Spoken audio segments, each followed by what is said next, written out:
Hello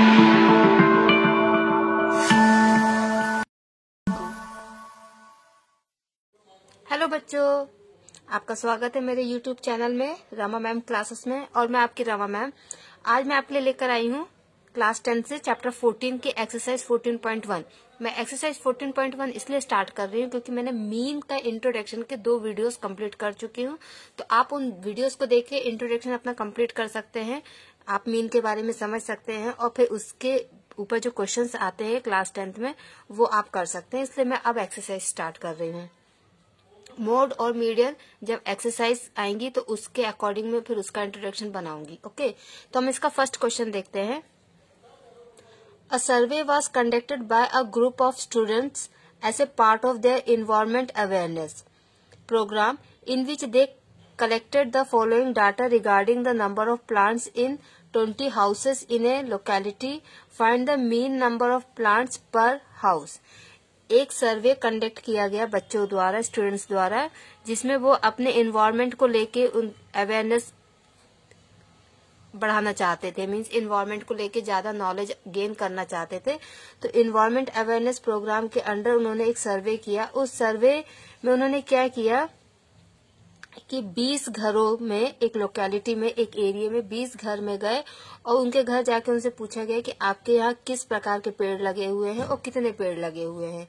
ठीक है, तो अब आपको ये बताना है इसमें find the mean number of plants पर हाउस, कि हर एक हाउस में लगभग एक अप्रोक्स कितने पेड़ होंगे, मीन आपको बताना है। ठीक है, तो डाटा क्या है, नंबर ऑफ प्लांट्स 0 to 2, मतलब 0 से लेके 2 पौधे सिर्फ एक घर में उनको मिले, मीन्स वहां पे एक भी पौधा नहीं हो सकता, या एक होगा या 2 होंगे। और क्योंकि हम अपर लिमिट इंक्लूड नहीं करते इसलिए वहां पे एक ही पौधा होगा या एक भी नहीं होगा। फिर 2 घर ऐसे हैं जिसमें 2 से 4, मतलब 2 और 3 पौधे हैं, या तो 2 या 3 है। ठीक है, क्योंकि हम अपर लिमिट को इंक्लूड नहीं करते हैं तो 4 इसमें इंक्लूड नहीं होगा। तो इसके हिसाब से फिर 4 से 6 पौधे एक ही घर में, 6 से 8 पौधे 5 घर में, 8 से 10 पौधे 6 घर में है, 10 से 12 पौधे 2 घर में है और 12 से 14 पौधे 3 घर में है। ठीक है, इसका आपको मीन निकालना है। इसके बाद एक क्वेश्चन और इसमें है, which method did you use for finding the mean and Y. हम कौन सा मैथड यूज कर रहे हैं इसका मीन निकालने के लिए और क्यों कर रहे हैं, आपको ये भी बताना है। तो चलिए अब हम इसको सॉल्व करते हैं। क्वेश्चन के अकॉर्डिंग मैंने ये चार्ट बना लिया है जिसमें मैं calculation of mean, means mean का कैलकुलेशन करूंगी। तो फर्स्ट मैंने बनाया है class marker number of plants. ठीक है, कि ये ग्रुप डाटा है। ठीक है, अब मिड पॉइंट हम कैसे निकालते हैं, upper limit plus lower limit divide by 2 ये होता है। तो 0 + 2 डिवाइड बाय 2 कितना आएगा, 1। Okay, then 2 + 4 6, 6 divide by 2 3, 4 + 6 10, 10 divide by 2 5। अब यहां से मैंने जैसे अपने इंट्रोडक्शन में बताया था कि हमको एक आइडिया लग जाता है कि नेक्स्ट वैल्यू क्या आएगी। तो नेक्स्ट वैल्यू होगी 7, 9, 11 एंड 13। ठीक है, ये आ गया हमारा mid value, that is XI, और फ्रीक्वेंसी FI हमको दिया है। यहाँ पे मैं डायरेक्ट मेथड यूज कर रही हूँ।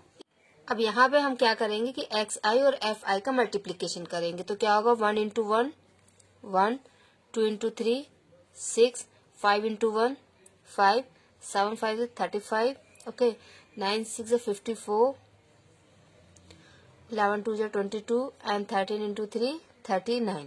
ठीक है, इनका टोटल करेंगे तो कितना आएगा,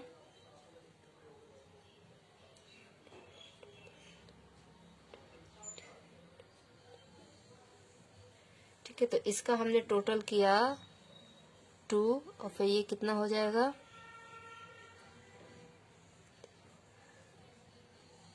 16। तो ये टोटल आएगा 162। ठीक है, टोटल कितना हो जाएगा, 162। और फ्रीक्वेंसी का मैंने पहले से टोटल किया हुआ है 20। अब डायरेक्ट मेथड का फॉर्मूला क्या होता है मीन निकालने का, इसका फॉर्मूला होता है summation of FI XI divide by summation of FI। Okay, तो हम इसमें वैल्यू पुट करेंगे 162 डिवाइड बाय 20। तो ये कितना हो जाएगा, इसको हम 81/10, 2 से इसकी कटिंग करेंगे और उसके बाद ये आ जाएगा 8.1। ठीक है, तो मीन कितना आया 8.1 प्लांट्स, मीन्स कि प्लांट्स का मीन होगा 8.1, लगभग 8 पौधे, लगभग 8 पौधे हर एक घर में होंगे। ठीक है, ये एक एवरेज है, मीन मीन्स एवरेज ही होता है। अब यहाँ पे उन्होंने हमसे एक नेक्स्ट क्वेश्चन ये भी पूछा था कि हमने डायरेक्ट मेथड ही क्यों यूज किया, तो इसका आंसर ये है, ये इंट्रोडक्शन में मैंने आपको बताया था कि जब वैल्यूज छोटी होती है तो हम डायरेक्ट मेथड यूज करते हैं। तो हम यहाँ पे लिख सकते हैं that we have used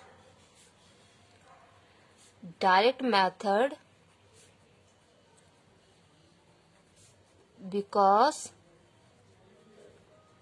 the numerical values are small। ठीक है, किसकी न्यूमेरिकल वैल्यूज स्मॉल है, XI FI, या आप बोल सकते हैं क्लास इंटरवल भी।